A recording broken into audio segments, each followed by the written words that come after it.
नमस्कार दोस्तों, स्वागत है आप सबका आपके अपने YouTube channel Amar's academy easy way to learn. दोस्तों, जैसा कि आप लोग जानते होंगे कि इस YouTube चैनल के माध्यम से TGT, PGT, LT ग्रेड और इसके अलावा अदर भी मैथमेटिक्स एग्जाम जो भी इस टॉपिक से रिलेटेड है, मैथ से रिलेटेड हैं, उन पे बहुत सारे वीडियो हमारे इस YouTube चैनल के द्वारा टाइम पे दिए जा रहे हैं। उसी के क्रम में आज का जो वीडियो है ये हम दोस्तों बात करने वाले हैं ग्रेटेस्ट इंटीजर फंक्शंस पे। ये एक बहुत ही इंपॉर्टेंट टॉपिक है जो कई जगहों पर यूज होता है। जैसे डोमेन रेंज के क्वेश्चंस होते हैं, इंटीग्रेशन में इसका यूज किया जाता है और लिमिट में इसका बहुत ज्यादा यूज होता है। तो कई जगह पर ये ऐसा पार्ट आपको देखने को मिलता है। दोस्तों, आज हम इसी पे बात करने वाले हैं कि ग्रेटेस्ट इंटीजर फंक्शन क्या होता है। अब इसके अलावा दोस्तों हमारे इस YouTube चैनल पे डायनेमिक्स और स्टैटिक्स, TGT, PGT में जितना भी टॉपिक आता है सब का वीडियो और प्लेलिस्ट में आपको मिल जाएगा। TGT मैथ की प्लेलिस्ट है, वहां पे सारे वीडियो मिल जाएंगे।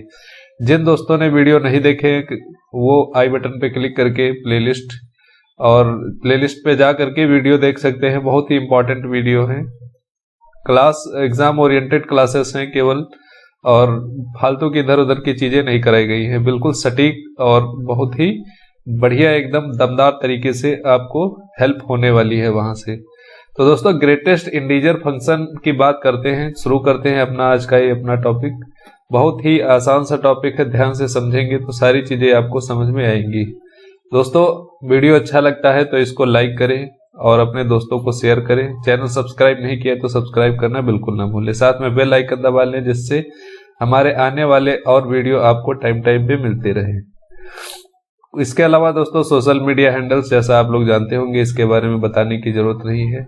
ये हमारा टेलीग्राम चैनल, इस पे आपको हर तरह का PDF प्रोवाइड किया जाता है।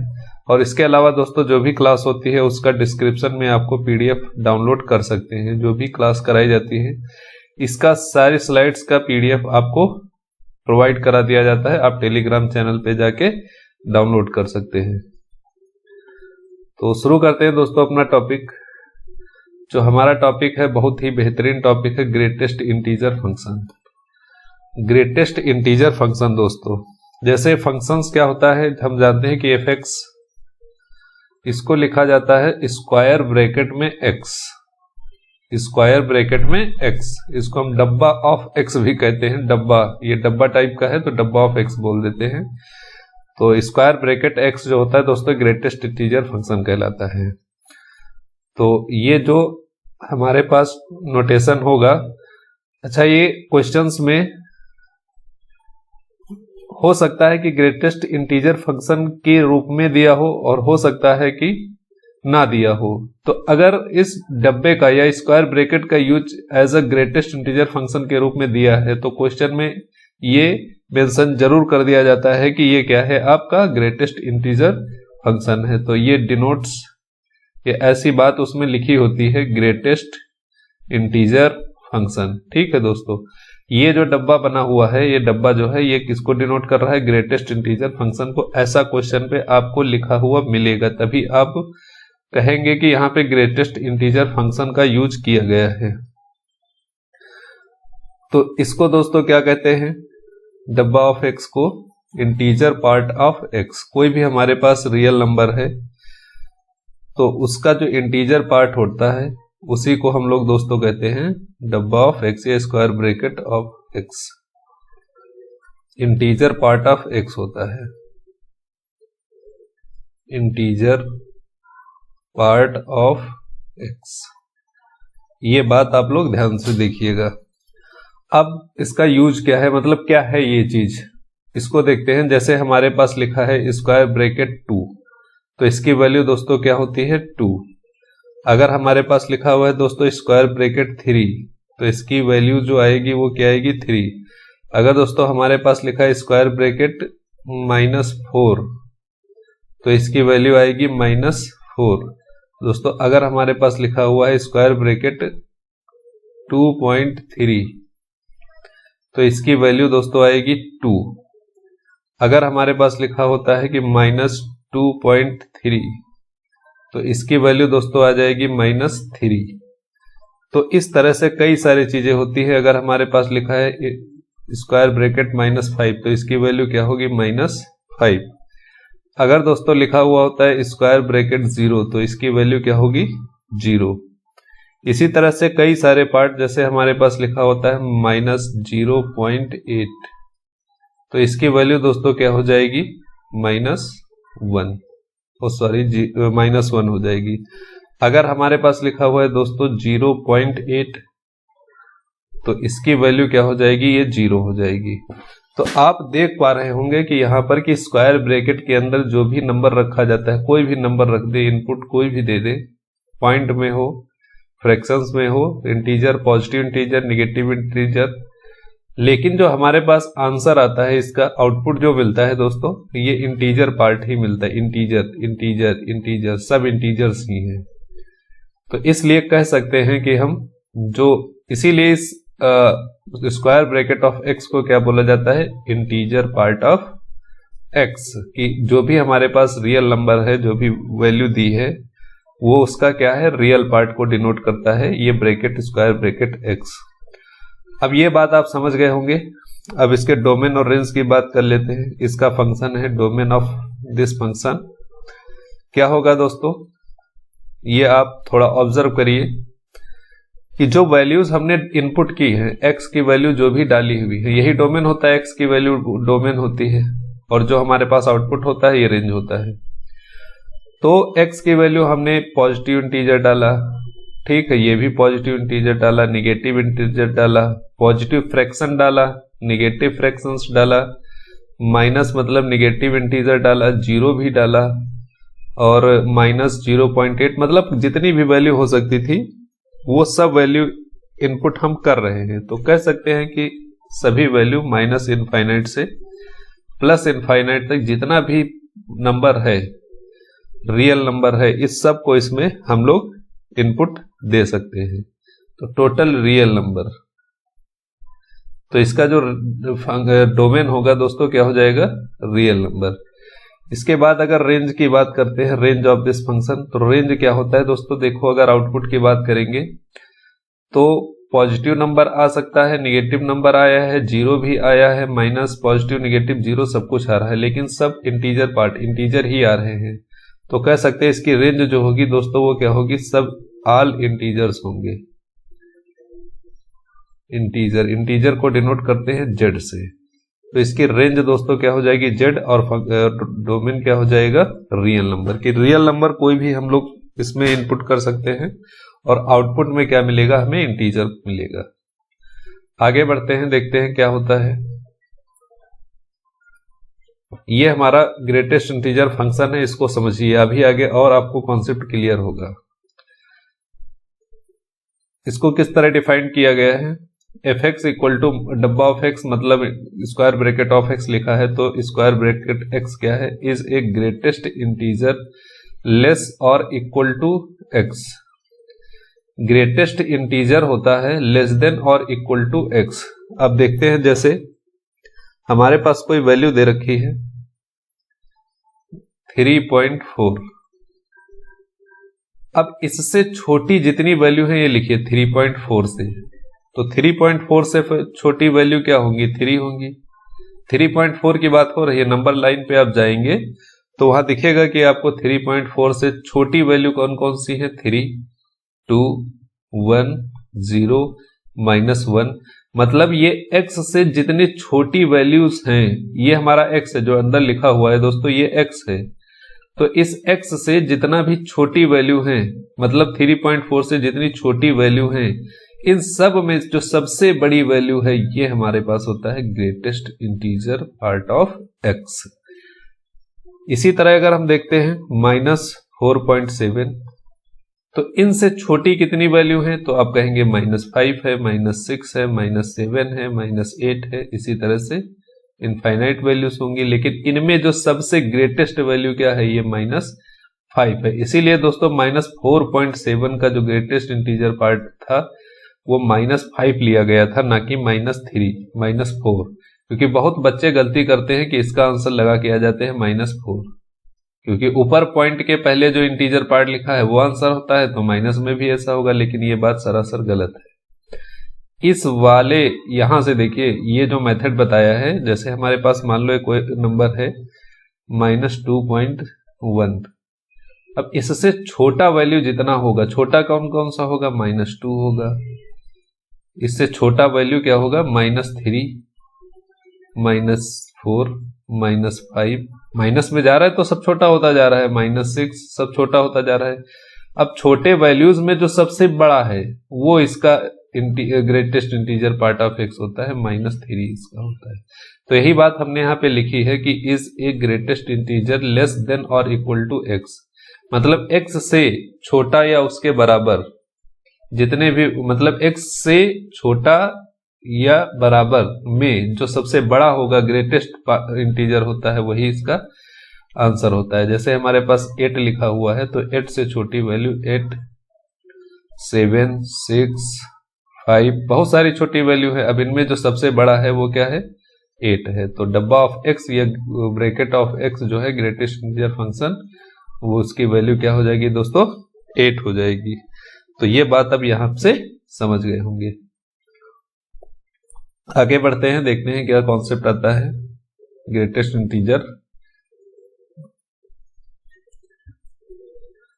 अब यहां पे एक छोटी सी चीज समझाई गई है कि method to find integer part of real number, किसी भी रियल नंबर का इंटीजर पार्ट अगर हमें फाइंड आउट करना है तो कैसे करेंगे। तो हमारे पास नंबर लाइन है, इसको देख पा रहे होंगे, ये वैल्यू रखी है 0, 1, 2, 3, 4, ऐसे ही ले लिया रेंडमली वैल्यू। अब मान लेते हैं थोड़ी देर के लिए कि हमें ये वैल्यू है, ये वैल्यू दे रखी है, ये 2.6 मान लेते हैं, 2.6। अब इसके पहले जो वैल्यू है, इसके पहले जो वैल्यू है वो हमारे पास होगी इसका इंटीजर पार्ट, मतलब 2 इसका क्या होगा, इंटीजर पार्ट है। अब हमारे पास अगर कोई वैल्यू लिखी हुई है 3.7, तो जस्ट इसके पहले जो इंटीजर है 3, ये इसका आंसर हो जाएगा। तो इस तरह से फाइंड आउट करते हैं, या इसको ऐसे देख लीजिए कि इंटीजर, ये जो ऐसे लिखा होगा डब्बा ऑफ x, ये क्या है, i क्या है, यहां पे इंटीजर है।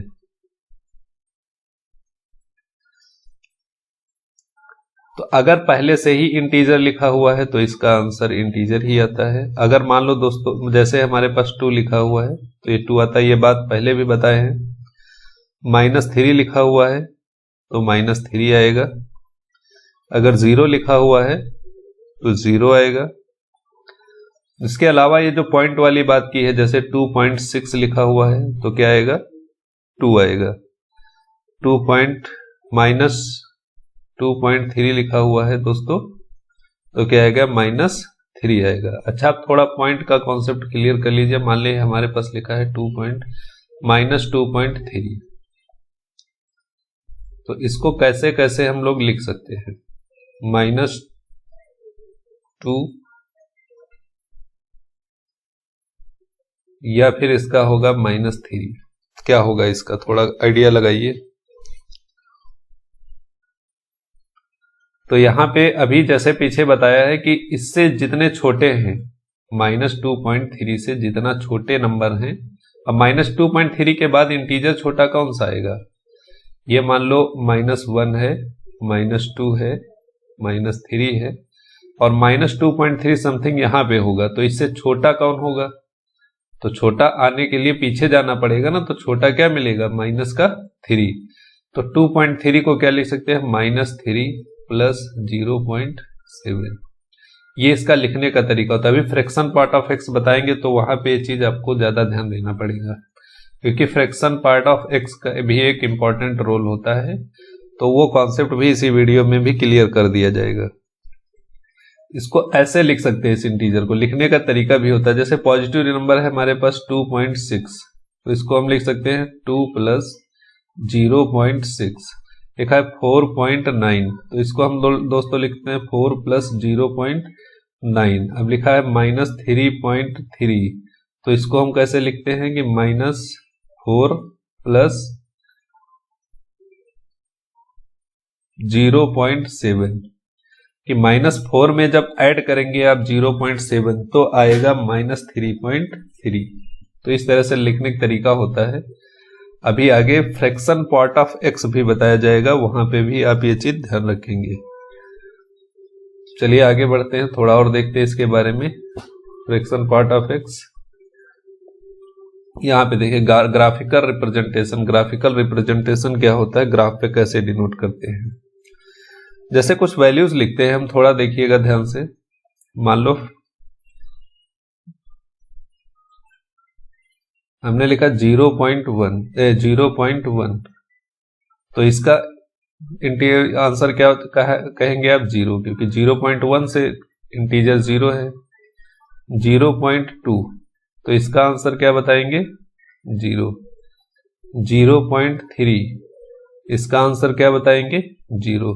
इसी तरह से चलते चलते 0.999 तक जाएंगे, तब भी इसका आंसर क्या आ जाएगा, 0। अब जैसे ही आप 1 पर पहुंचेंगे वैसे ही इसका आंसर क्या मिलेगा, 1।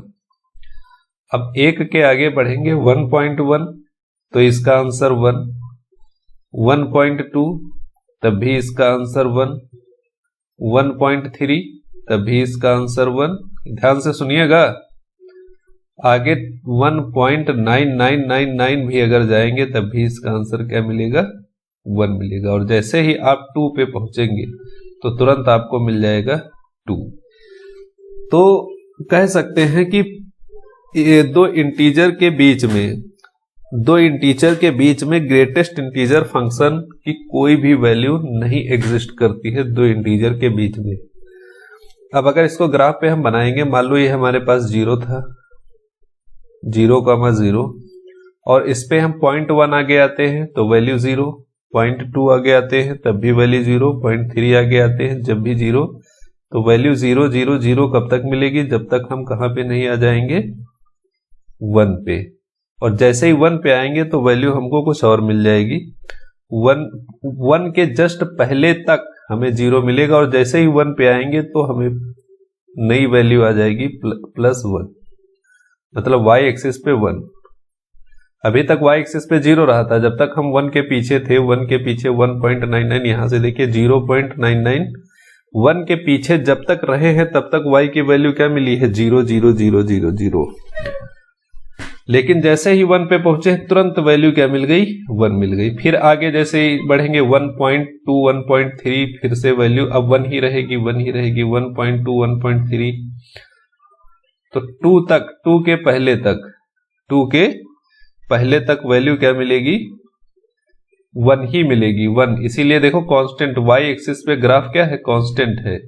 और जैसे ही 2 पे पहुंचेंगे, देखो दोस्तों यहाँ पे 2 पे जैसे ही हम पहुंचे तुरंत वैल्यू क्या हो गई, 2, मतलब अब हमें वैल्यू क्या मिलेगी, 2 मिलेगी। जैसे ही हम 2 पे पहुंचेंगे तो वैल्यू क्या मिलेगी, 2 मिलेगी। समझ पा रहे होंगे आप।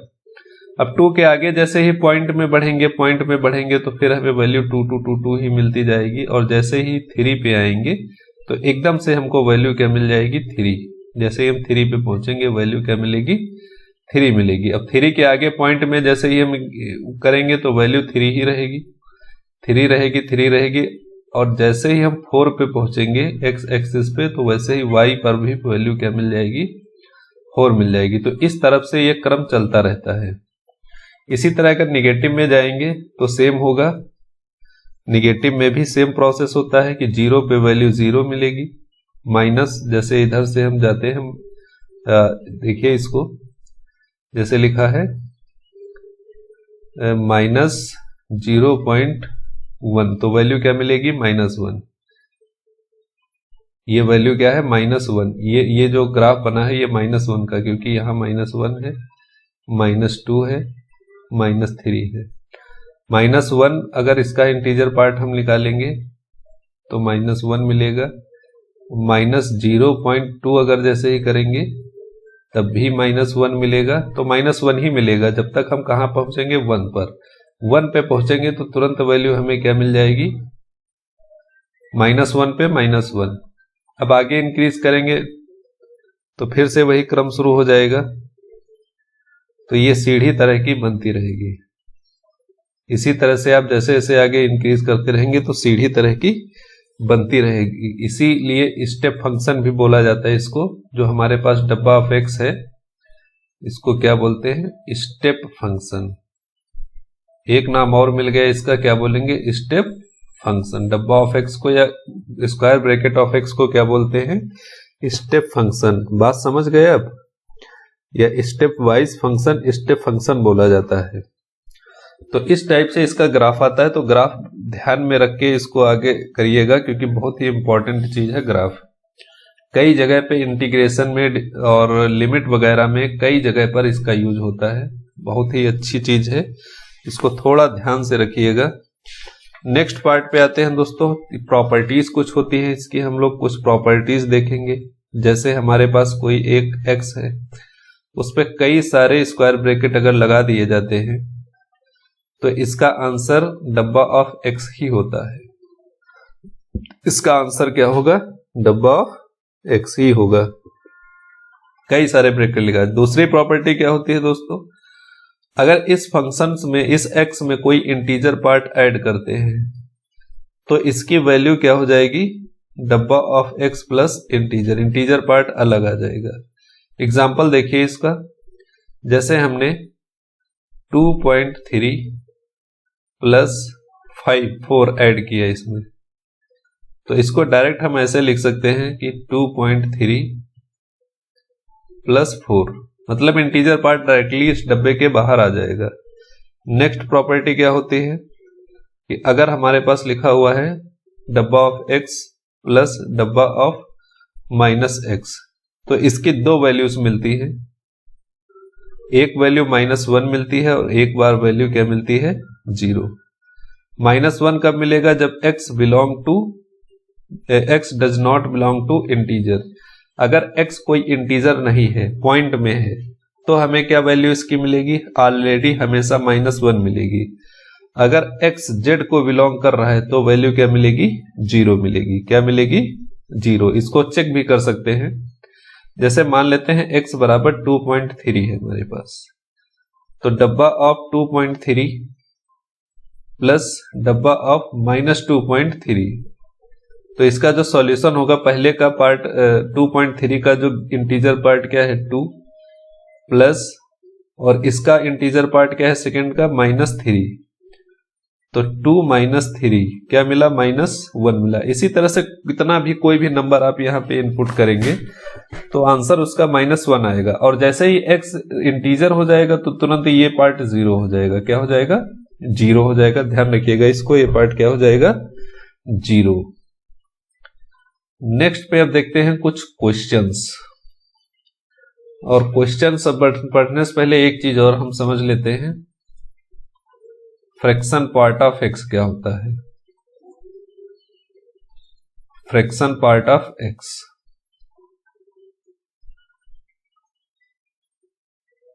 Fraction part of x. इसी वीडियो में भी बता देते हैं फ्रैक्शन पार्ट ऑफ एक्स क्या होता है।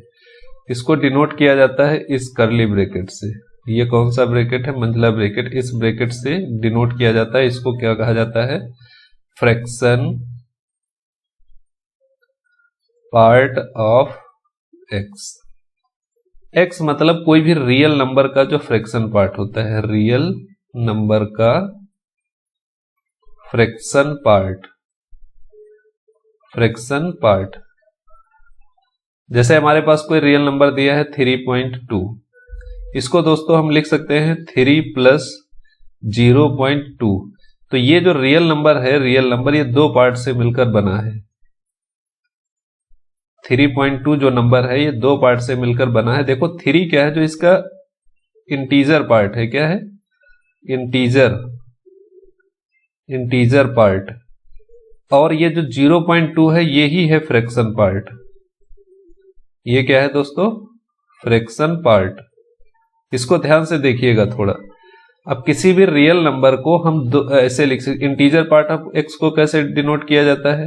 मतलब एक्स है, रियल नंबर कोई भी एक्स है, तो इसको हम लोग डब्बा ऑफ एक्स से डिनोट करते हैं, और फ्रैक्शन पार्ट को हम इस ब्रैकेट से डिनोट करते हैं।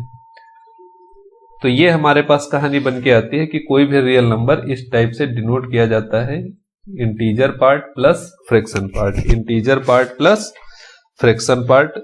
ये मतलब बहुत ही इंपॉर्टेंट चीज है, ध्यान से समझिएगा, इंटीजर पार्ट और फ्रैक्शन पार्ट। अब यहाँ पे एक बहुत ही खास प्रॉपर्टी होती है इस फ्रैक्शन पार्ट एक्स की, ये ऑलवेज लेस देन 1 और ग्रेटर देन 0 रहेगा।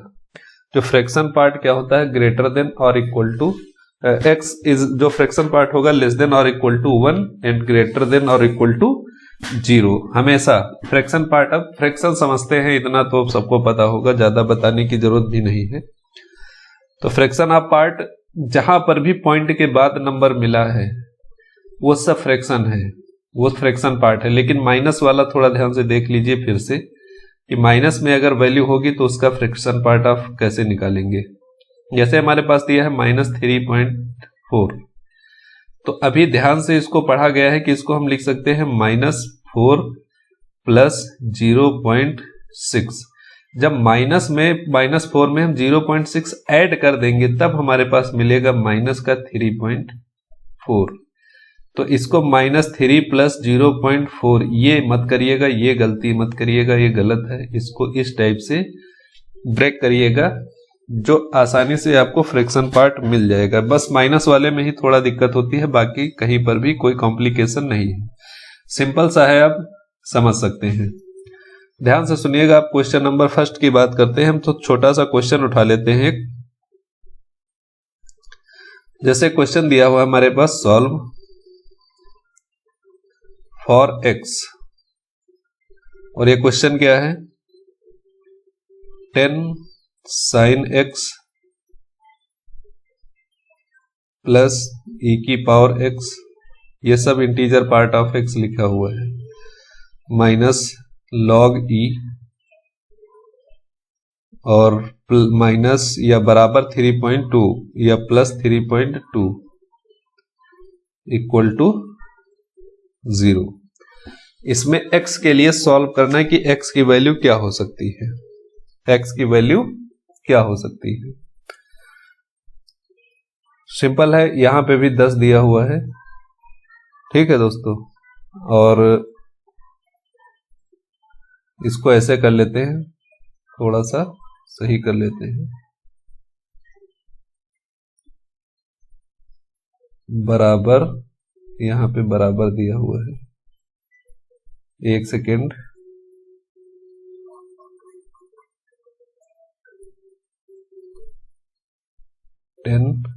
Integer parts of log base e x और प्लस 3.32 ऐसे दिया हुआ, 32 दिया हुआ है।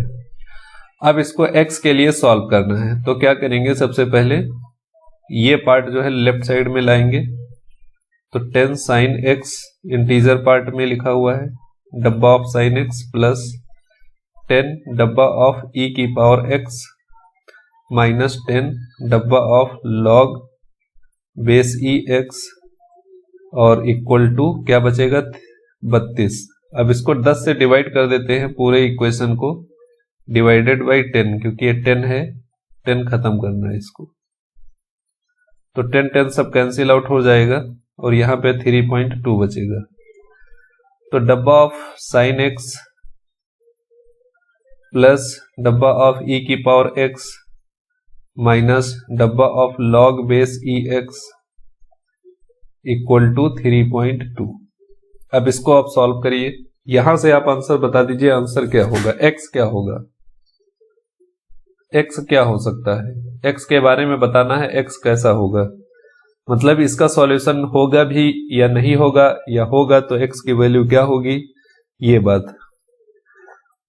तो देखिए ध्यान से, जो डब्बा ऑफ साइन एक्स लिखा है ये एक इंटीजर निकलेगा, कुछ भी वैल्यू हो साइन एक्स की, लेकिन जैसे ही fraction integer part of x लगाएंगे, ग्रेटेस्ट इंटीजर, वैसे इसकी वैल्यू इंटीजर आएगी, मानते हैं ना बात, आएगी इंटीजर। ई की पावर एक्स की कोई भी वैल्यू हो तो उसका इंटीजर पार्ट ही यहां पे आने वाला है, I1 I2 मान लेते हैं, माइनस लॉग बेस ये कितना भी फ्रैक्शन हो लेकिन आएगा तो इंटीजर पार्ट ही, I3। अब अगर दो इंटीजर आपस में ऐड करोगे फिर एक इंटीजर माइनस करोगे तो जो आंसर आएगा वो आएगा तो इंटीजर ही बताइए, इंटीजर ही तो आएगा, लेकिन सामने लिखा क्या है, फ्रैक्शन लिखा है। क्या कोई इंटीजर किसी फ्रैक्शन के बराबर हो सकता है? कभी नहीं हो सकता है। तो ये इक्वेशन जो होगी वो नो सॉल्यूशन देगी, नो सॉल्यूशन, कोई भी सॉल्यूशन नहीं है इसका। ठीक है, ये बहुत ही सिंपल सा क्वेश्चन था, लेकिन ग्रेटेस्ट इंटीजर फंक्शन का सबसे प्यारा यूज है ये, इस टाइप के क्वेश्चन फ्रेम करना, और अलग अलग एग्जामों में अलग अलग टाइप से क्वेश्चन पूछे जाते हैं। अब क्वेश्चन नंबर 2 देखिए यहां पे, इसको सॉल्व फॉर एक्स, इसको भी सॉल्व करिए, देखते हैं आप कर पाते हैं कि नहीं। एक्स के लिए सॉल्व करना है, तो बताओ एक्स की वैल्यू क्या आएगी। यहाँ पे जो ब्रैकेट बना हुआ है ये फ्रैक्शन पार्ट ऑफ एक्स को डिनोट करता है। जो ब्रैकेट है दोस्तों, ये फ्रैक्शन पार्ट को डिनोट करता है। यहाँ पे लिखा हुआ है कि log x plus sine x minus 10x equal to pi. एक्स के लिए वैल्यू फाइंड आउट करनी है, तो आंसर इसका क्या होगा, सॉल्यूशन देखते हैं। सॉल्यूशन, तो ये ब्रैकेट में जो भी पार्ट लिखा हुआ है इसकी वैल्यू कुछ भी आती है, कुछ भी आए, लेकिन जैसे ही हम ये फ्रैक्शन पार्ट ऑफ एक्स लगाएंगे वैसे ही इसकी वैल्यू जो आएगी वो फ्रैक्शन में आएगी। क्या आएगी, फ्रैक्शन में आएगी। पॉइंट में कि कुछ वैल्यू दी होगी, ABCD जो भी दिया हो, और सामने बराबर में क्या लिखा हुआ है, पाई, और पाई की वैल्यू 3.14 आती है। तो अभी इसको पढ़ा है कि ये always less than or equal to 1 but greater than or equal to 0 होता है। तो जो फ्रैक्शन पार्ट ऑफ एक्स है ये हमेशा 0 और 1 के बीच में ही आएगा, 0 और 1 के बीच में। लेकिन जो सामने वैल्यू लिखी है 3 से बड़ी लिखी है, ये वैल्यू जो है ये 3 से बड़ी लिखी हुई है। देखा, कुछ समझ में आया कि यहां पे जो इस फंक्शन की वैल्यू आएगी वो 0 और 1 के बीच में कोई नंबर आएगा पॉइंट में, लेकिन जो नंबर सामने लिखा हुआ है ये तो 3 से बड़ा है, तो 0 और 1 से बहुत दूर है, तो इसका मतलब ये इक्वल नहीं है। तो यहां पर x का भी कोई सॉल्यूशन नहीं मिलेगा, नो सॉल्यूशन। तो ये भी एक सिंपल सा क्वेश्चन था, बहुत ही अच्छा क्वेश्चन था। और क्वेश्चन देखते हैं इसी पे। ये दोस्तों एक क्वेश्चन और दिया, क्वेश्चन नंबर 3 दिया हुआ है कि यदि y इक्वल टू 3 डब्बा ऑफ x प्लस 1 बराबर 2 डब्बा ऑफ x माइनस 3 प्लस 5 हो तो x प्लस डब्बा ऑफ x प्लस 7 का मान बताना है। अब ये हमें सॉल्व करना है, ऑप्शन भी कुछ दिया होगा क्वेश्चन पेपर में, तो अब देखिए TGT PGT में डायरेक्ट इस पे डायरेक्टली क्वेश्चन नहीं आता है, बस ये आपको यूज होगा फंक्शन में, तो आपको इसको थोड़ा सा समझ होना जरूरी है। तो यहाँ पे 3 चीजें बराबर थी, तो दोनों को सॉल्व कर लेते हैं, ये दोनों को। तो इसका सॉल्यूशन क्या हो जाएगा, जैसे लिखा हुआ है 3 डब्बा ऑफ x प्लस 1 बराबर 2 टाइम्स x माइनस 3 प्लस 5। अगर हम वो प्रॉपर्टी यूज करें जो अभी बताई थी कि अगर इसके अंदर कोई इंटीजर लिखा होता है, जैसे इस ग्रेटेस्ट इंटीजर फंक्शन के अंदर कोई इंटीजर लिखा हुआ है, तो ये बाहर आ जाएगा। तो इंटीजर बाहर किस तरह से आएगा, तो -3 बाहर आ जाएगा और बचेगा क्या, प्लस डब्बा ऑफ x, इस टाइप से, और प्लस 5। तो 2 का अंदर मल्टीप्लाई करेंगे, 3 डब्बा ऑफ x प्लस 1 बराबर -6 प्लस 2 डब्बा ऑफ x प्लस 5। तो यहां से दोस्तों 3 डब्बा ऑफ x 2 डब्बा ऑफ इधर लेफ्ट साइड लाएंगे, माइनस हो जाएगा, तो केवल डब्बा ऑफ x बचेगा।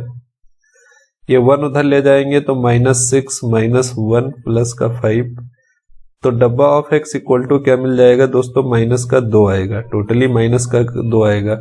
अब हमें फाइंड आउट करना था डब्बा ऑफ x प्लस 7। अब प्रॉपर्टी अगर यहाँ पे हम अप्लाई करेंगे तो ये वैल्यू हो जाएगी डब्बा ऑफ x प्लस 7, क्योंकि इंटीजर पार्ट को हमने बाहर निकाल लिया। अब डब्बा ऑफ x की वैल्यू -2 है और सामने +7 लिखा हुआ है, तो टोटली हमारे पास इसका आंसर क्या आ जाएगा, 5 आ जाएगा। ये हमारे पास इसका बिल्कुल कंप्लीट आंसर होगा। तो दोस्तों ये वीडियो यहीं पे समाप्त होता है, और हम फिर मिलेंगे नेक्स्ट वीडियो में किसी अच्छे टॉपिक के साथ। और अगला टॉपिक जो दोस्तों होगा ये आपका होगा लिमिट।